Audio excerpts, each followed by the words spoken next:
સૌ પ્રથમ તો હું કહી કે ગાય માતાના રક્ષણની જ્યારે વાત હોય ત્યારે સૌએ સહિયારો અભિગમ નિભાવવો જ પડે.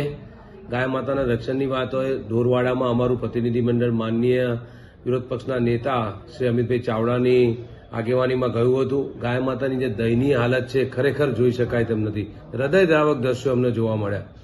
એના માટે ખાસ સ્ટેન્ડિંગ કમિટી ચેરમેનશ્રીને રજૂઆત કરવાની છે કે ગાય માતાના રક્ષણ માટે, તેની જાળવણી માટે, તેના આરોગ્ય માટે તેમને આધુનિક સુવિધાઓ તેમને પણ મળી રહે તે માટે 7 ઝોનની અંદર અલગ અલગ પ્રકારની વ્યવસ્થા કરવી જોઈએ, જેથી તેના માલિકો સાથે પણ એક સહિયારો પ્રયાસ કરીને તેની સૌથી સારી રીતે કઈ રીતે જાળવણી કરી શકાય તેનો રસ્તો અપનાવી શકાય.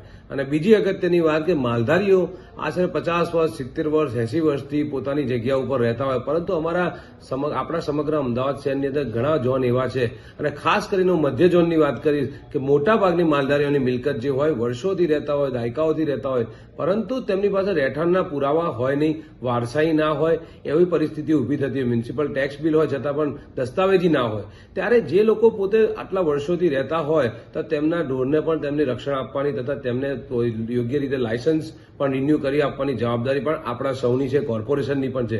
તેની ખાસ રજૂઆત કરવા માટે અમદાવાદ મ્યુનિસિપલ કોર્પોરેશનના સ્ટેન્ડિંગ કમિટી ચેરમેન શ્રી દેવાંગભાઈને કરવાની છે.